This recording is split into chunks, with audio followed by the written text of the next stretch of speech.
Hey, what's up? This is your girl, Taylor Wilde. Welcome back to Wilde On Season 5, the podcast where you get the insider's view of the weird, wild world of wrestling and witchcraft. On Wednesdays, sponsored by da-da-da-da, Partake Brewing, makers of the best tasting, lowest calorie, non-alcoholic beer on the market today. They're not officially sponsoring us yet. That's okay. We're manifesting this in real time. So hashtag Wilde On Partake. Let's make this happen. Today's guest has a star-studded resume. She became a Dallas Cowboys cheerleader at the tender age of 18. Talk about living the American dream. She's a former member of Christy Hemi's burlesque group, Purrfect Angelz. That's 2 R's to spell perfect, and Angelz spelt with a Z. Let's talk about how circa early 2000 fabulous that is. She also moved to LA to pursue modeling, acting, dancing, competed in the lingerie football league. I'm sure there was a bowl. She became a licensed cosmetologist. She was a former Impact Knockout, and you may know her best for her current role as the AEW superstar. A girl after my own heart, a Jill of all trades. Ladies and gentlemen, my girl, Rebel.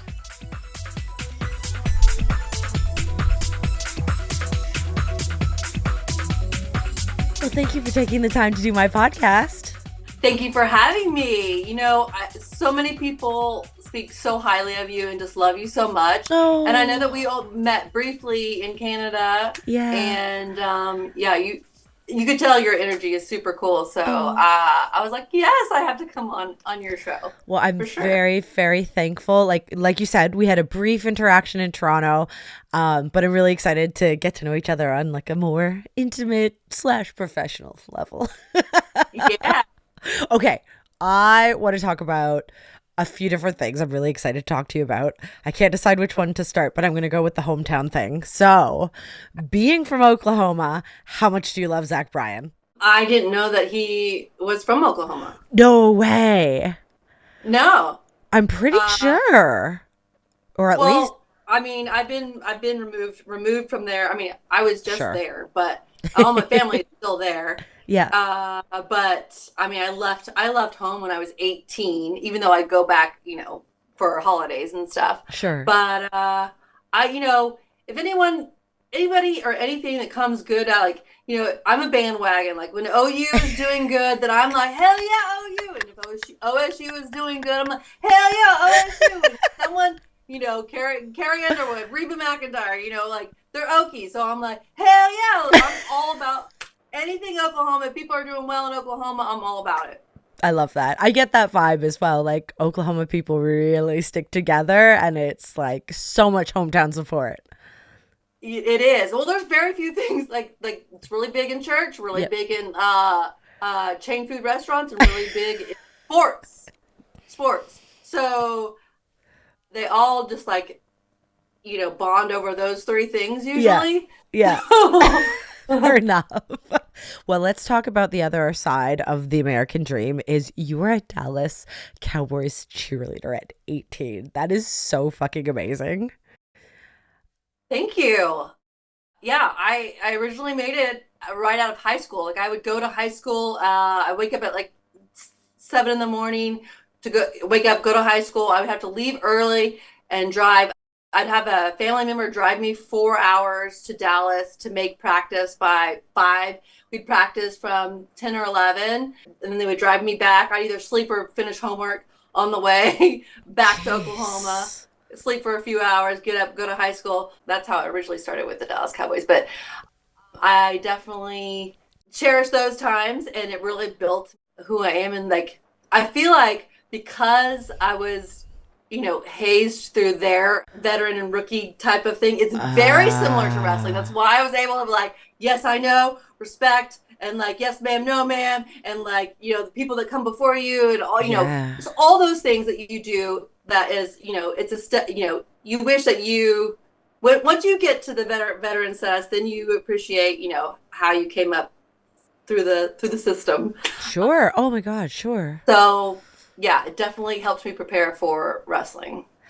I imagine because I started wrestling when I was 18. So Okay. I was wondering if you felt that there was parallels between Dallas Cowboy Cheerleader, which is like iconic. Like, that's really a part of like not American history, but it's pop culture icon status. And I can only imagine all women, like you said, very cliquey, probably a hierarchy system.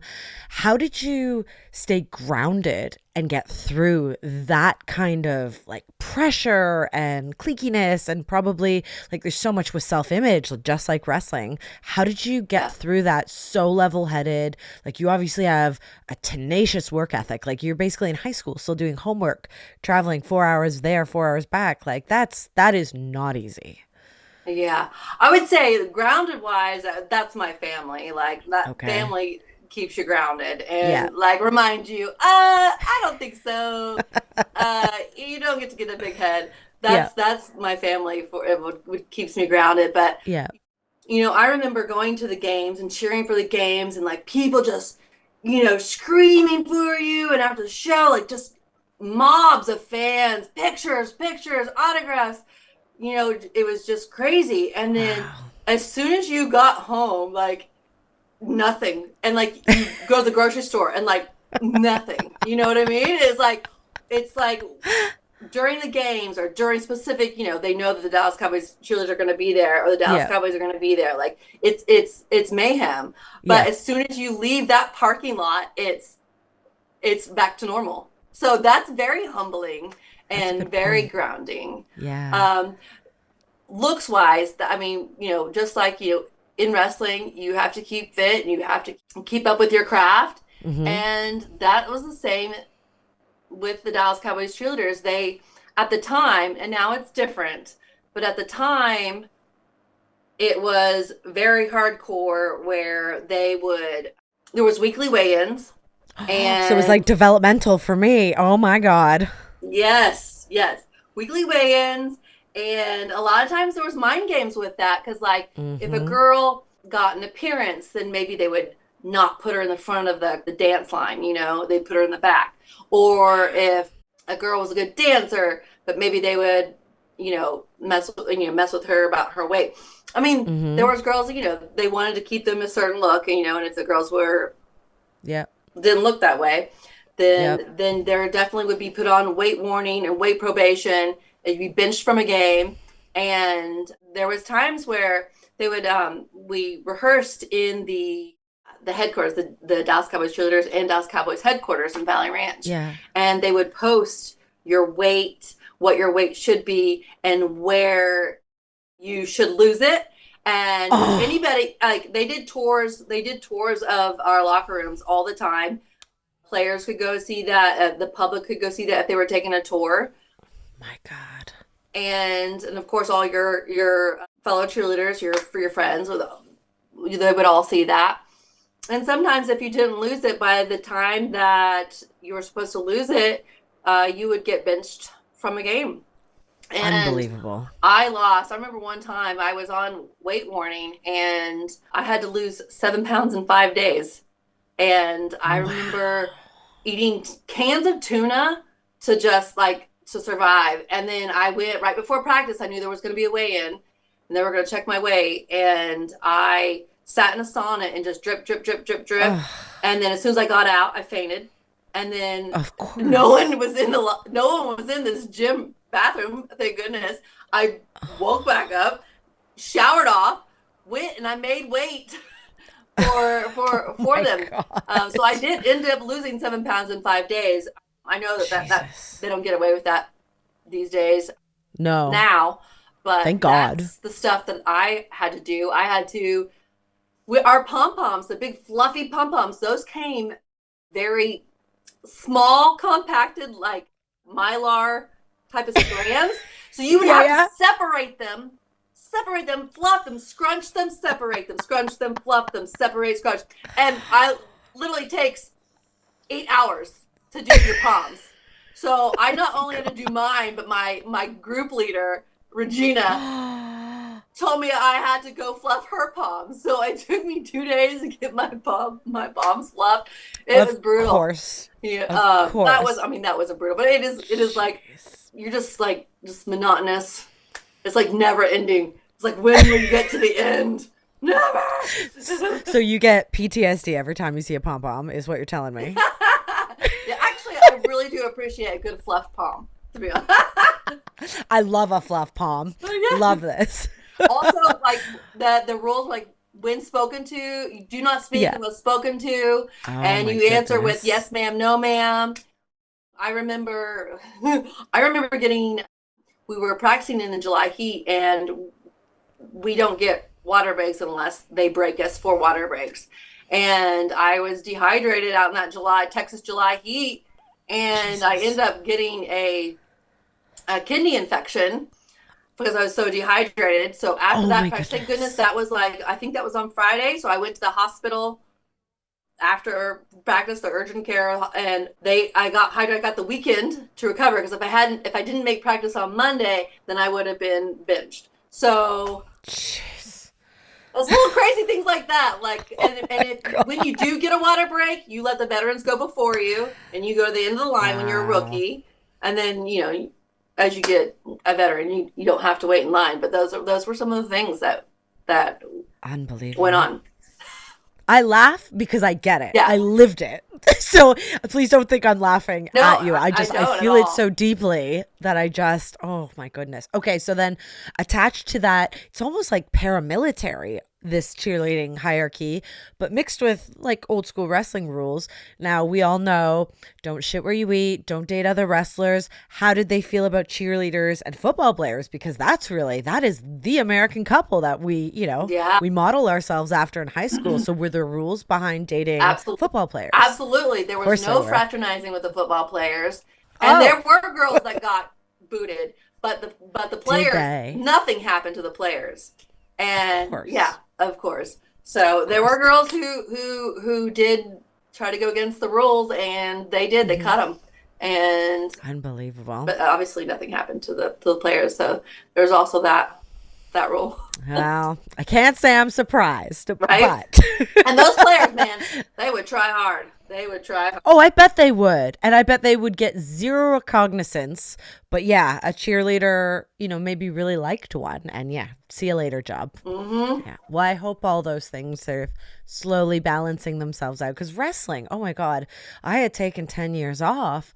And coming back, it was this beautiful world of like understanding and like, a little bit of sprinkle a little HR training in there. And it was, I think there's a lot to be said about that old school mentality about respect, because we do put each other's lives in danger. And there has to be a little bit of that, but also the pendulum had swung too far one way. And I think with wrestling, it hasn't swung too far the other way. It's in this happy medium. It's not perfect, but definitely better than what it was. Yeah, it's better than what it was. Which, by the way, so you are on fire at Impact right now. Man, I love your character. I love what you're doing with Kylan. I love you look great, and you're just on fire right now. Thank you so much. That means truly, that means so much. Like I am really having the time of my life. Good. I'm so happy. And I think I'm lucky because the relationship I had with Impact and TNA back in the day is I have a lot of creative freedom and I get to put my spin on a lot of stuff. And I think, they always say the best performers, the best wrestlers, they really get to be authentic, just turned up to 11. And I feel like that's what I'm doing. And when the public receives your ideas, and your creativeness, that's even like times 10. It's like it's bad when you're like they let you do it and then they're and you're like I was being creative. Totally. You're like, that was me. They don't like me. Because it was scary at first, right? Because a lot of that is like really organic stuff. Like this is who I am. Like I've been into witchcraft and occult my whole life. But with wrestling back then, like 2007, 2008, it was very like sexy blonde baby face versus evil brunette. And, it was off the back of the Attitude Era. So they didn't want rock and roll witchy type characters. And I was, all of 20 when I was signed to WWE. So I was, yes, ma'am. No, sir. You want me to jump how high? Like, I'll get a stilt. Like I'll get I'll get a trampoline. You know what I mean? Yeah. So I wasn't advocating the way I can as like a 37-year-old woman who's a mom who's had another career. So it's Firefighter, right? I can't tell you. Yes, ma'am. Yes. That's so impressive. I think that's the coolest thing thank you. ever. Oh, thank you. You know what? I do love it. It's a lot because I've been working with wrestling and on my podcast and everything is going amazing, but things are getting really busy now. And it's like, okay, I can't do all the things. So something's got to give. But I have so much, I give so much credit to that career and all the life experience, and I have an amazing crew, and they've been with me with some really challenging times over the past few years. So. How do you juggle all that? Caffeine. I'm also a single mom, and it's it's shift work. So I work like 7-8 days a month, but it's 24-hour shifts. And my Google Calendar is a very meticulous, highlighted system. I have really amazing support with my family and friends. And oh, good. My producer and editor of my podcast, Rochelle Douris, she's also kind of like my right-hand woman, my unspoken, underrepresented manager. So I have a lot of support, and that's what's helping me cope. But you're the same. You're a woman of a million trades. You're the Jill of all trades. So you went from Dallas Cowboy cheerleader, and then you moved to LA. You did the modeling, acting, dancing thing. How did you meet Christy Hemme? Was that pre-wrestling? That was pre-wrestling? Yes. Oh, how funny. We were in a show group, a dancing, singing, fire twirling show group together in LA. And that's how I know her. And I call her Sunny, but was that her stage name before? In our dance group, yeah. Okay. Group. So it was her nickname. That's because she was sunny side up. Oh. One, with her personality, and two, with her cute little round booty. Oh, I love that. Yeah, we met in LA doing the show group, and wow, it was pre-wrestling. I remember when we were both going to go do the Diva Search. Oh, together. Interesting. And something happened where I had to go home because of a family emergency. And and she went, and she ended up winning the Diva Search. It was amazing. Isn't that crazy? Just how the world just. Well, I was just gonna say, like that universal divine timing thing. Like that wasn't your path, right? Okay, and then I remember the lingerie football league, and I remember you like outside of wrestling because you were but you were so stunning and you stood out so much that I actually, when I think of the league, I thought of you. And when I saw you in wrestling, I was like, that's that girl. So, that's crazy. Okay, so let's just get this straight. Dallas Cowboys cheerleader, Purrfect Angel with Christy Hemme. Yeah. Then the lingerie football league. Yeah. And then wrestling. Okay, so you got to talk me. How did we get to wrestling?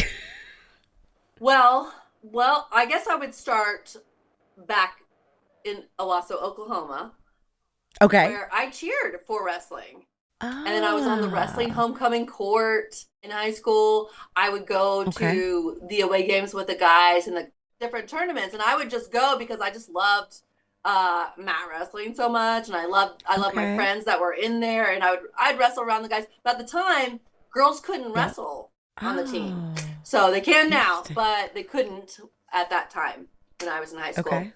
But I just loved mat wrestling, and then I guess now fast forward back to LA where I played that full contact tackle football. Mm-hmm. I coached for margarita wrestling. What? Girls wrestling in a margarita mix. Very funny. That has to be so bad for your pH. Even though I cheered for wrestling in high school, at home, I wasn't allowed to watch WWE or WWF. Okay. And I wasn't allowed to watch soap operas. Those soap operas and the professional wrestling was considered smut TV. And I wasn't allowed to watch it. Well, also, wrestling was just a male soap opera, so that's valid. Yeah. Well, they love Rebel, that's for sure. Taya, not the most popular knockout, I think it's fair to say. But it doesn't bother her, does it? No, because she's Lucha royalty. Nice athleticism there by Rebel. You look amazing. I know you're 25, yes. But I just want you to know you look fucking stunning. Thank but you. You and I are not actually 25. We're not. I'll tell you how old we are. We're how old? Perfect years old. Thank you. But I feel it in my brain. That's my go-to. Like, how old are you? I'm perfect years old. Perfect. Yeah. What does it matter? Time's not linear. Right? Like 30 is the new 20, and you know what I'm saying? So on and so on. It's just, times have changed. There's something. And I feel like age doesn't really matter. It doesn't, and I think everybody. I take pictures with 20-year-olds. I look at them. I go, we look the same. You know why? Because we abused the tanning beds. So we were like, we need to reverse this process. We need all the creams, all the medical injectables. And like, if you really look at women over 35 in pro wrestling, they look younger. No shade, but they look younger than some of the 20-year-olds. I said what I said. If not younger, just better. Well, yeah, there we go.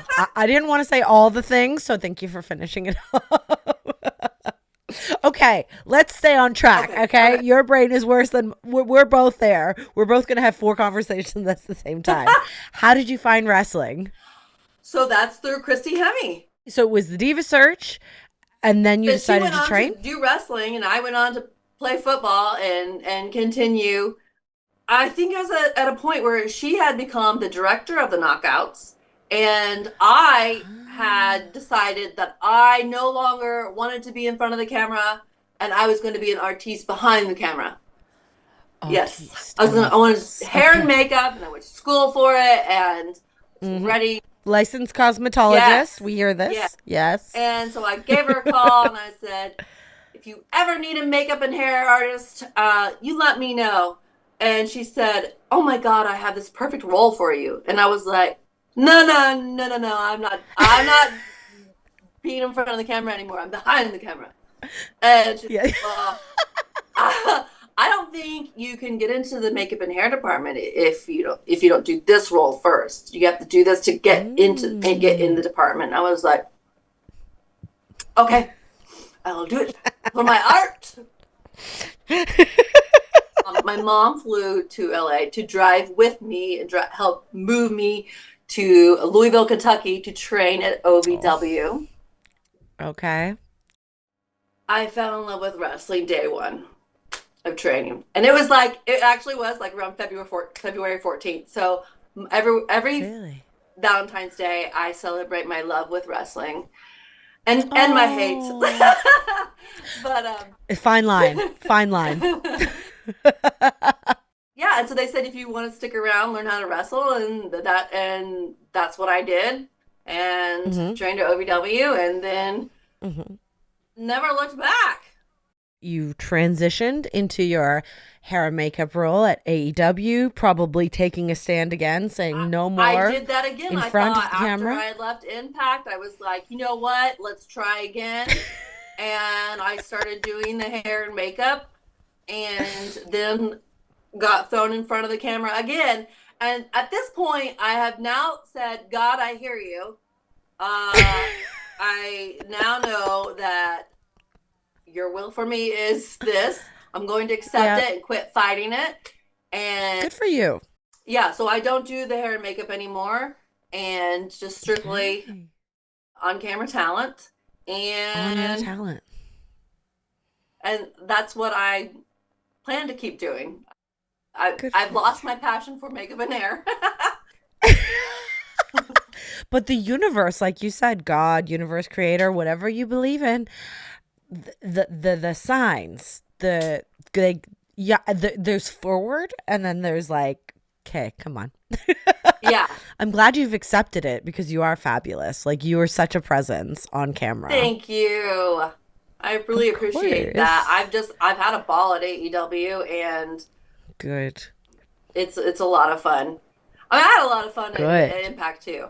So yeah. Yeah. The knockouts, I feel like, is one of those things, or at Impact, sorry to cut you off. It's just, I feel like as a female wrestler, it's just like one of those places where no matter where you are in your career, you get a little bit of an injection of something, and you always take it wherever you go. Like, it's so family oriented in terms of like locker room, but it's smaller scale than everything. It's just a different vibe. So I feel like so much more bonded to you. Like, I love you anyways. We like, this is so natural, but I feel like we share that history. Like, you've been a knockout, you will always be a knockout, and then same with me. And I feel like that's the thing that Impact does. Yes, there is that bond of like, it's like Oklahoma Okies. They have that bond. That's what. Yes, I get it. That bond, right? It's so true. And now you've started to dabble in your own fabulous podcast. You want to talk about that a little bit? Yes, it's Rebels Happy Hour, and that's for ad-free shows. And that kind of all started with Tony Schiavone. He came up to me and he said, there's a group chat about you. And I said, what? No. What? So, Schiavone has his podcast and has his podcast with Conrad, and then they have like their top guys there, and then they have what they call themselves. It's like, it's not the Bad News Bears, but it's something like that. There's a group of them. They call them something bears, and they have this like group text, and I guess there's one created to talk about me. I don't know. I've not seen a text, but I've only been told about it. And so somehow that turned into, would you want to do a podcast? And I said, I don't know. Because I just think, I'm like, what would I talk about? Like, what would I... Right. And I have to, like, it's a lot of stress to like have to think of like bringing on people for a show, and I didn't want that stress. I was like, I don't want to have to haggle people about coming on my show. That it sounds so stressful to me. But I know you do it. I'm always like, hey, I just have like delusional confidence. I'm like, want to hang out on my podcast. You have this like, you're like, you seem like you're very social and you're fun, and like you have that energy for it. I literally like, thanks. I know I'm when I'm talking, like, I love people, and I'm like very, of course, when I'm around people, but when I'm not, I'm very much a hermit crab, very much just like, I know I seem it, but I am totally extroverted introvert. Like, when like, there's certain people like you're increasing my vibration. I'm loving this, but after this, I will need to not talk for like an hour. It's I think so many people in entertainment are like this, and it's such a misconception because we, like you said, we seem like tornadoes of social prowess, but it's playing a role to some extent. Yeah. So I feel you.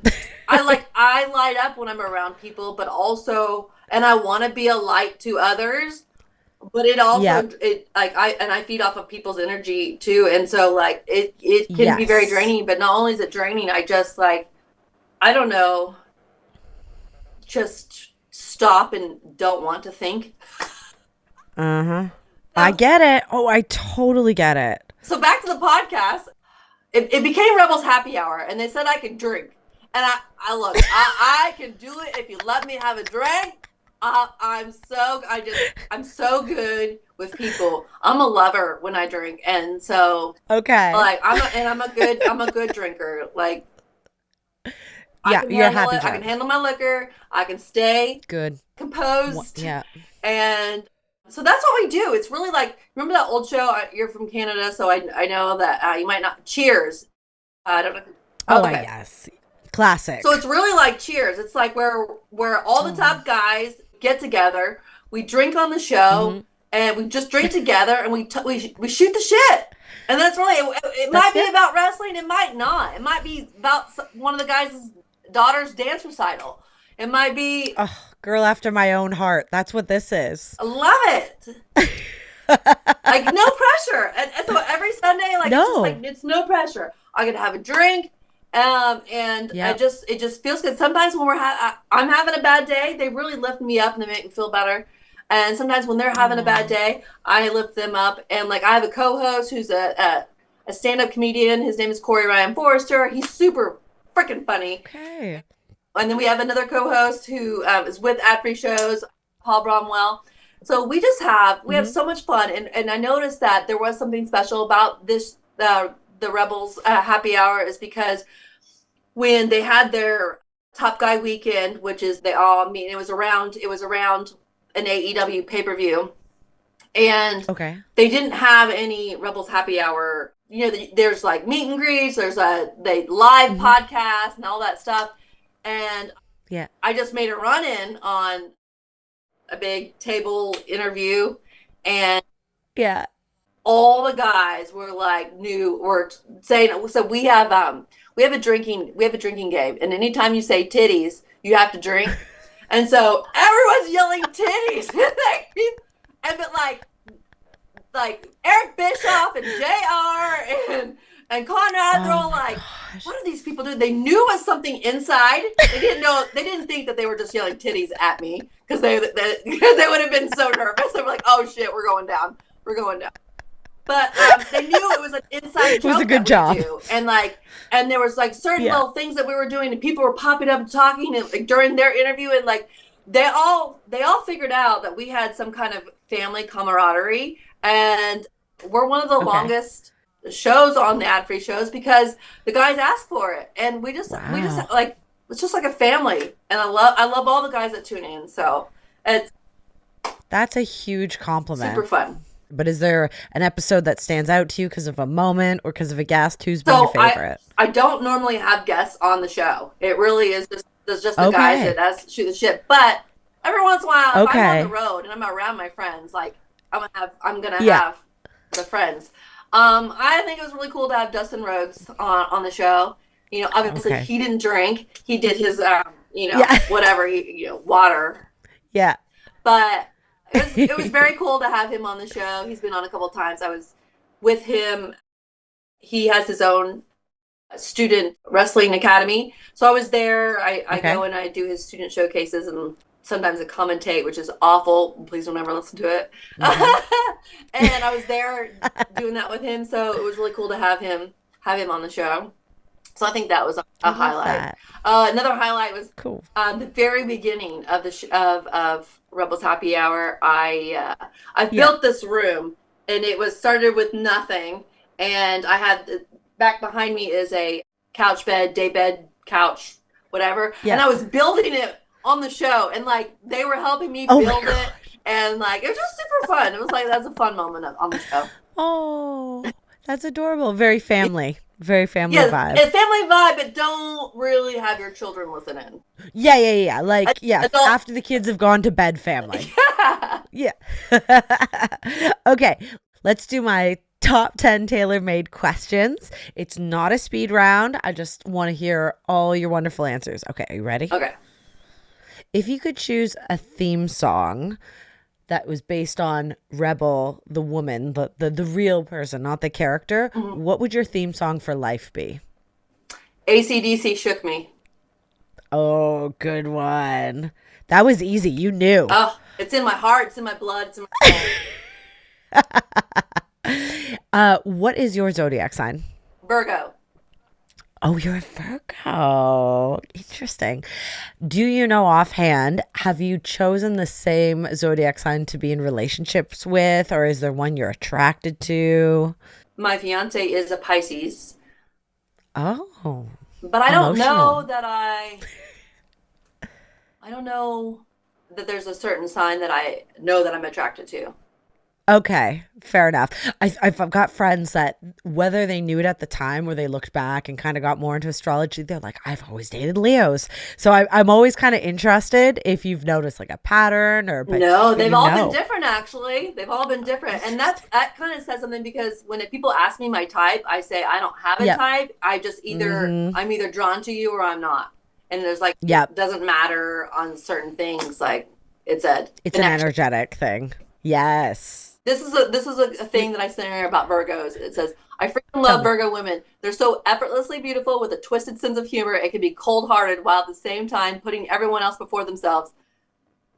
If you're a Virgo queen, just know that I see you. It was like a I love it. And being well organized about all of those yes, I things. do have a little OCD Yeah. with organization. That's okay. That is your Virgo soul. We love this though. We need Virgos. I think so. Oh, well, I'm an Aquarius, so I'm all over the fucking place. So all my friends, my partners are all earth signs because I need to be fucking grounded. Ah, Yeah. I'm an Aquarius sun and a Leo moon and Leo rising, so that's air and fire. So I'm just yeah, it's a lot. It's oh a my lot for goodness. everybody. Do you have a secret supernatural power? Hmm. I feel like I do, but I can't think of it right now. Do you believe in ghosts? And if so, do you have a ghost story? I do believe in ghosts, and I actually have a demon story. Yeah, Ooh, it, it just came to mind because I was just talking about the let's other hear night it. because I had a nightmare 2 nights ago, and I felt Oh no. and then in my dream the girl said it was Sierra, but I'm not friends with Sierra, the artist. Okay. She was like, My girl Sierra, you know. she was like in my dream was like, oh my gosh, there's a bad presence here. I feel it, the energy, and I was like, I do too. And like all of a sudden I was out. So, but that wasn't that's not the experience. So there was a time where I was really low in my life. This was like 2013 Okay. before wrestling. I was really low in my life, not knowing what to do with my life and Mm. what was my purpose. I remember waking up. You know how you can feel those ones where you're being held down? Sleep paralysis, but it's not. Yes. Mm-hmm. Yes. So I've had that one. I've had that one before. I But have this one, I two. think just because I was in a weak state personally, I Mm-hmm. literally woke up to me being like lifted up, not like full head, like it's just my shoulders like being Yeah. lifted up. Something had a hold of my tongue. It was going like this. Oh. And I was like, I could not control it. Like my tongue was going in and out, and I was Oh going, my God. and I like was like couldn't move. I believe Finally, it. when it let go, I like rushed into. I had a roommate rush. She's actually and she's a former Jehovah's Witness. Oh my God. I rush out, run into her bedroom, and like just like start praying now, start praying now. We were praying, and just for all angels to surround us, and Sure. I did. I felt so comfortable. Felt so comforted and so secure, and I slept in her bed for the rest of the night. Yeah. But Mm-hmm. that was like the craziest experience I have ever been a part of. I've had that happen. I have had that happen. And I was at a low time in my life and Yep. I talked to other spiritual sisters, other girls, like other witchy girls. I went for Reiki and they went through the list. They're like, if you're at a low time in your life, like that you're in like this open portal and like just Yes. demonic, whether they were once live or they're just dark energy, that's when they go because literally They the prey on the path weak. they prey on the weak.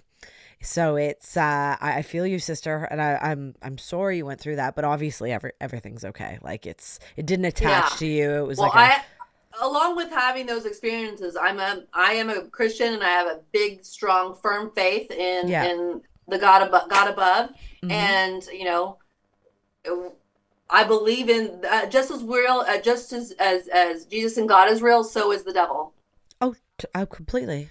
That's Yep. how I feel about it. Yep. No, and I think probably having that faith and having that mindset is what gave you the strength to overcome that experience and like, Absolutely, absolutely. As soon as we just went into prayer. I mean, yeah, it just crazy, isn't it? dissipated. Fucking and that was, I already believed in energy, but that I was like, okay, there's so much more than what we know.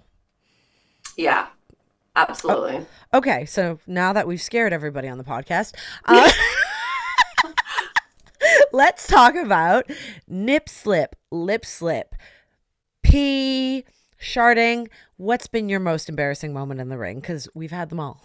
Well, I haven't done all of them in the ring, but I've done all of them. With all your um, careers, it makes sense. well, and some are not even on the job.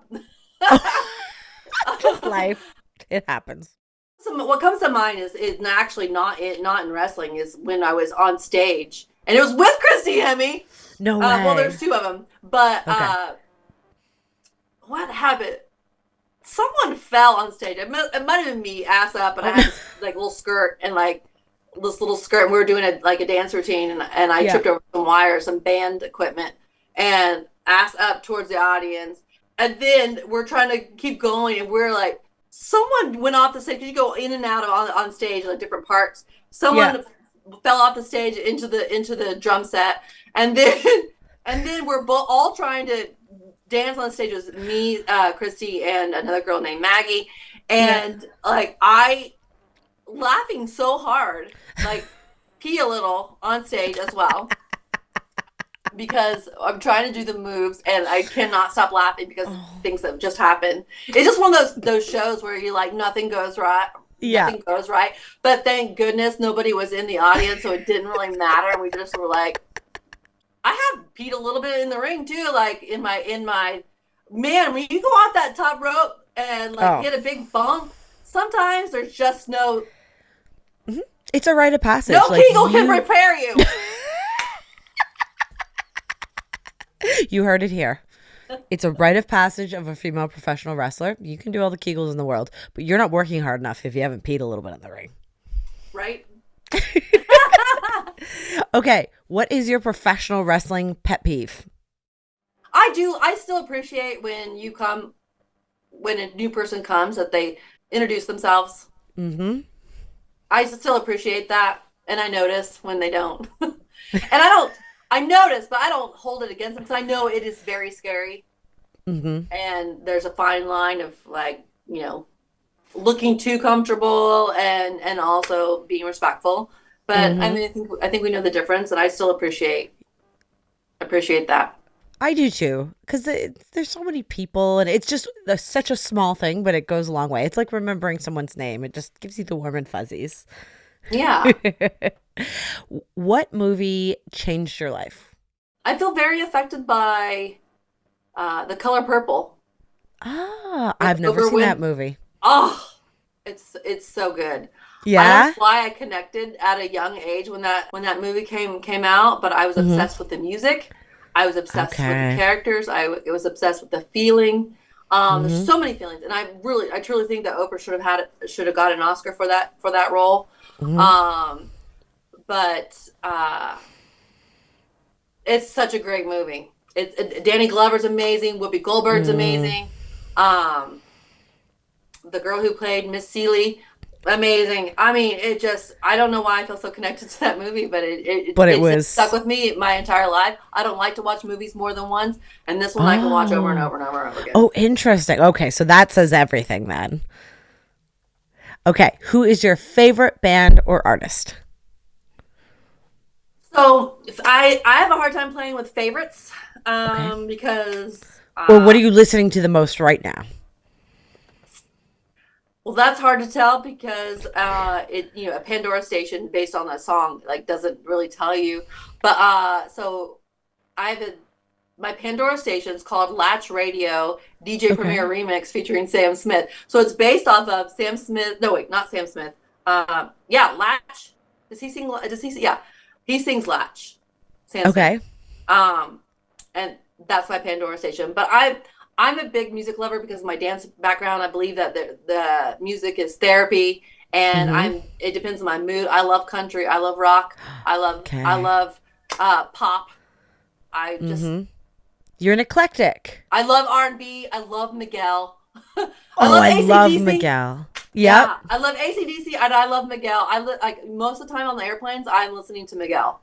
Like on repeat. New Miguel or original Miguel? Because he did a big like kind of flip with the sound of his music. Because his first album was very 90s R&B, and then it is still R&B, but it's a little bit more poppy. But I love both. I listened to 3 of his albums, and they're all on. And it's a Kaleidoscope. And then there's the Sure Thing one, and then there's there's another one that I listen to. There's 3 albums that I listen to.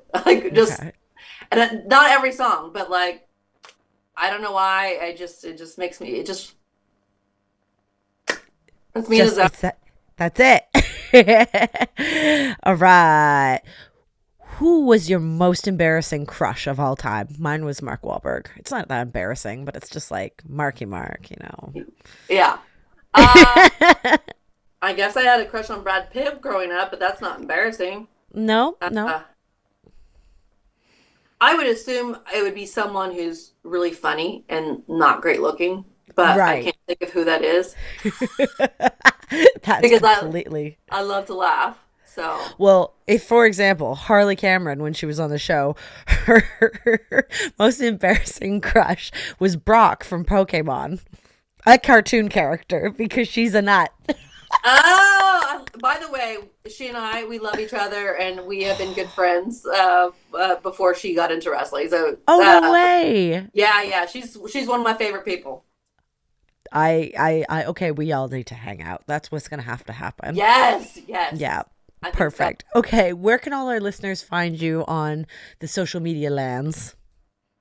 Social media, it's Rebel Taya at it's Instagram and Twitter, which is at RebelTanea, Rebel Taya.